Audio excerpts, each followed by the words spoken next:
Future Hacker Life Path Future. Welcome back, everybody. This is the second episode of Future Hacker with Ari Popper. I'm your host, Maria Taide. And on the first episode, we were talking about the use of data in a hyper-connected future, which I guess is pretty close to us. So welcome back, Ari. Let's still keep in this topic, okay? Without this interconnectivity, the trend is that not only companies, but individuals will face an increase in cyber attacks. How do you see us facing this challenge? Yeah, I think it's a huge challenge. We've seen it just recently with some terrible cyber attacks in the US, and data protection will always be an issue. My personal feeling about this is that companies have a responsibility to ensure that the data they're collecting is safe and secure. I think it can be a competitive advantage if the way data is treated is, secure and ethical and gives the user or the consumer control over how their data is used. I think if it's done in a way that, Apple is trying to do right now, which is to make privacy a selling point of their ecosystem, I think it can be an advantage. I'm not an expert in the space, and I don't really have any solutions per se. But from a business and a strategy point of view, I do think that it's smart for companies to really work hard and have something unique around data security and data privacy. And if that's something that the free market can unlock and provide through innovation, that's great. But it's always going to be an arms race. There's always going to be bad actors that are going to try and hack their way into people's data. And it's just something we're going to have to deal with. It's unfortunate, but it's just kind of a fact of life. So we'll see how that evolves. I think from a consumer point of view and from a government and regulatory point of view, I think it should be a basic human right that our data is safe and secure and treated ethically. And I work with the World Economic Forum on technology and human rights, and I do believe it should be a basic human right. But I also think government does need to get more involved as well with regulation. And we're starting to see that in Europe and in other countries as well. But definitely government needs to play a role here. It's a difficult one, but I don't think I have any great insight on the topic apart from I do think that it would be incredibly valuable for companies to have something unique and genuinely value added in terms of cybersecurity as these kind of terrible incidents happen more and more. Yes, let's hope that companies are going to invest as they should. And as you mentioned, for sure, there's the public sector involvement, which is critical as well, right? Yeah, I was just going to say, there also needs to be consequences as well for failures as well, Exactly, yeah, that's for sure. Yeah. Okay, great. So one of your goals, Ari, is to highlight ethical issues that arise from disruptive technologies. Do you think that governments and regulators, we were just talking about security specifically, but now making it more broad to ethical issues, right? Do you think they are currently getting as involved as they should in this matter? Shouldn't we have already somehow safeguards in place to guarantee ethics while allowing innovation to happen for the benefit of society? I do. Absolutely. I do think there needs to be much more involvement on the ethical side, particularly related to some of these technologies we've been working on around biometric measurement, being able to measure people's moods and emotions and know how they feel. These are very, very tricky areas. They can be very beneficial, of course, but they also can be abused terribly. So yeah, ethics is a huge part of it. Are governments, regulatory organizations prepared for this? No, not at all. Do they need to be more educated? Yes. Do they need to be more involved? Absolutely. But it's a difficult topic as well because there's a tension between making sure innovation is ethical. That alone is complex. There's lots of points of view about what is ethical, what isn't. It relates to different values that different societies and cultures have. Exactly. It's not a black and white topic, right? There's not a definition in which we can just open the dictionary and then do the guidelines. Yeah. Yeah. So what's ethical in China and acceptable might not be in Scandinavian countries, and so that's tricky. But also there's the market forces, right? There's the competitive pace of change, which requires blistering fast innovation. And so if your ethical initiatives are adding friction or putting the brakes on the development of innovative products and services, then there's a strong argument from the business side that it's hurting. So there's a tension. There's going to be a tension that always exists between those two forces. And we'll just have to figure out ways to navigate that tension. It's not an either or. Again, you've got to find that happy balance between the two.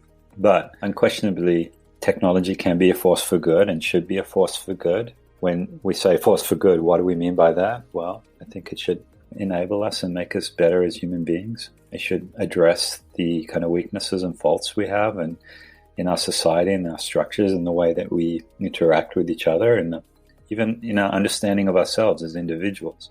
Technology can add a lot to that and really help us. But absolutely, there needs to be, an ethical considerations in terms of how it's used and the way it's treated. But on the other hand, it can't be so cumbersome that it just doesn't allow us to do anything exciting or innovative. And I think good leadership of the future, leaders of the future, will be able to manage that tension and to kind of straddle it in an efficient way and make sure their teams are working with that tension as best as they can. And we'll see how it evolves. I saw an interesting TED talk about globalization and how globalization is dying, is dead. And instead, what we're going to see are regions of the world that are going to form their own values-based cooperative initiatives. So, for example, you might find that instead of US and Europe trading or, US, Canada and Europe trading as a block, you might find that, you have the west coast of the US, the northern kind of, Scandinavian countries, Australia and New Zealand kind of aligning on a values-based way. And that's interesting because then in the context of ethics, there might be certain regulations or values that these countries make as sacrosanct and important for any kind of innovation or any kind of business practices. And other parts of the of the world that have different values, maybe they have different regulations and different points of view that way. And so envision, the West Coast offering preferential trade terms to other countries that subscribe to their ethical values around, technology or whatever the topic may be. And I think that's a really fascinating idea. I think there is potential for that to be kind of a paradigm going forward. Of course, we don't know exactly how that will play out, but it's sort of happening already. You can see, certain behaviors by certain countries and certain countries aligning around certain values and then trading based on those values being, a really interesting future. It is interesting indeed. And you know what? Let's move on to another super interesting subject, and which I know it's one of your dear topics as well, right? Which is the future of food. This is definitely something that I'm an optimistic as well. We are surely headed a better way when compared to our past. So science and technology are making it so much easier for people to stop eating animal products by offering this huge variety of plant-based or even lab-based products that they say it's as nutritious and as tasteful. And with the increase in demand, will become easier to find in regular markets, right? So this is amazing. As just a couple of years ago, the only choice for vegetarians was eating salads at restaurants. So how is the advancement in this area going? And when do you think it will become something more accessible to people, also in developing countries?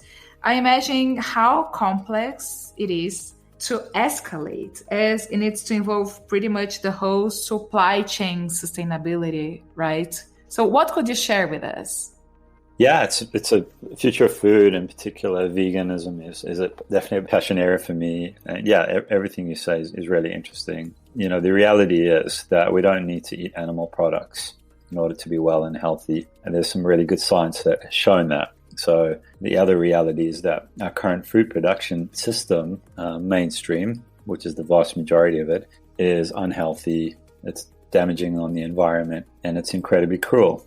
So if we don't need to eat that way to be healthy, and we know the way that we're producing food and getting our food is damaging and cruel, why do we continue to do it? So that's why I've made the decision to become a vegan. But the promise for the space is around consumer taste and preferences, because people like to eat meat and they enjoy the taste of meat products. And also culturally, we're so used to eating meat and meat products. It's just such a part of our life. So the degree to which we can create products that look, taste, feel, smell like meat and meat products, but aren't meat products. We've already seen a massive explosion in vegan foods and in plant-based meats. Massive explosion, a Cambrian explosion of innovation. This is going to continue. And just as a vegan myself, over the last 4 years, my number of choices that I've have increased tremendously, and the number of entrants on the markets have increased tremendously. And yes, they are a bit more expensive right now, but already prices are coming down. Impossible Foods just recently reduced their wholesale price of their meat, which is plant-based meat, it's not as close, but it's almost as close as minced beef.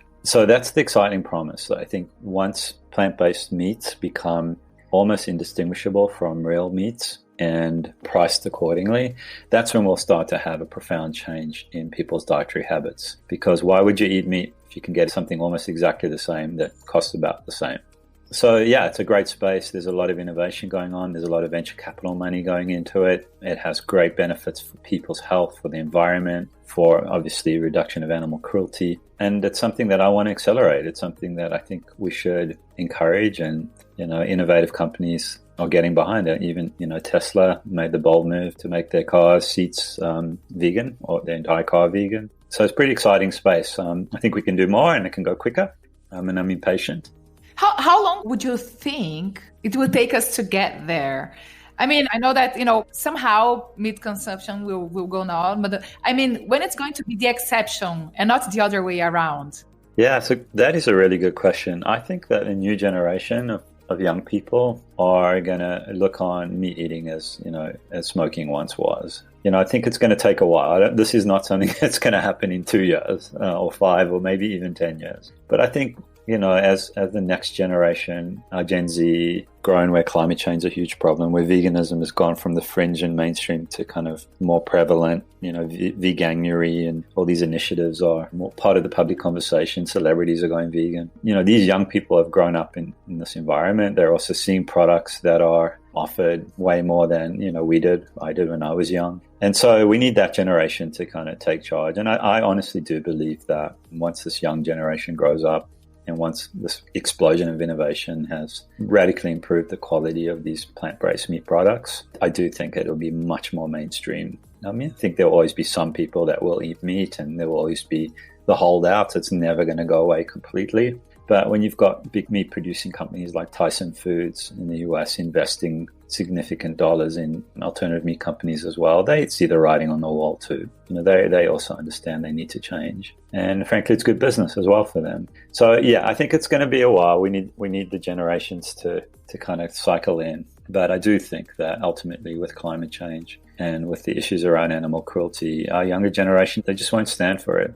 And in developing markets, in developing countries, obviously to eat a vegan lifestyle right now, and certainly buy these products, they're expensive. So there is a privilege involved in being able to be vegan. But again, as technologies around cultured meats and plant-based proteins become more developed, more scalable, more efficient, then I think it'll be much, much more affordable and healthier too. So it's a super exciting space. I love it. I wish I could happen faster, but it's going to happen. It's just a matter of the old dying off and the new coming in. Exactly.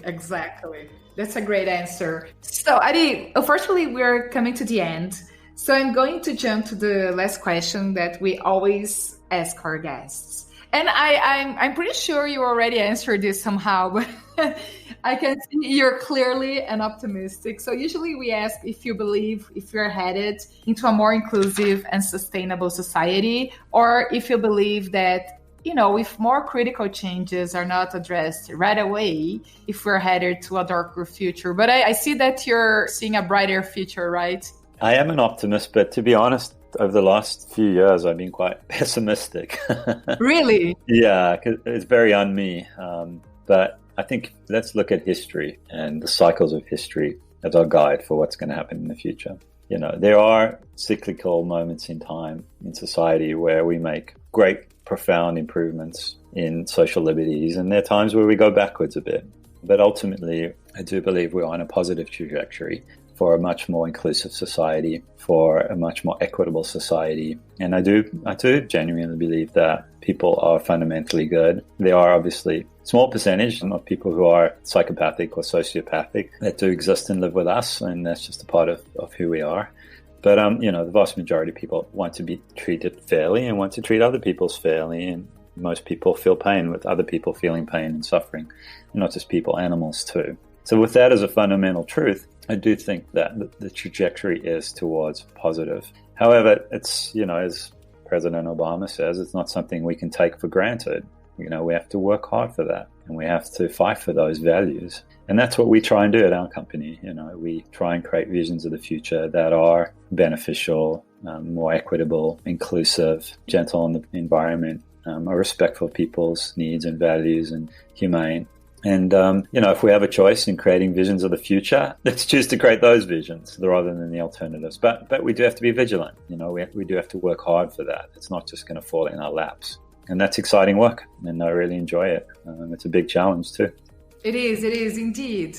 Ari, thank you so much for being our guest. Do you have any final message to give to our listeners? And please feel free to tell anybody that is interested about getting to know more about your work and how to get access to the studies you do. Please feel free to give us whichever ways they have to reach you. Thank you so much. I will leave the final words to you, Ari. No, thank you. I really enjoyed our conversation with you, Maria, and thank you for inviting me on your podcast. If anyone's interested in hiring Sci-Futures or having a conversation with us, can contact us through our website, www.sci-futures.com. We'd be delighted to talk to you. I appreciate the opportunity to be here with you guys, and thanks so much for inviting me. Awesome. Thank you. And let's stay vigilant and positive, everybody. Thanks for listening. Thank you. Future Hacker. Life. Path. Future.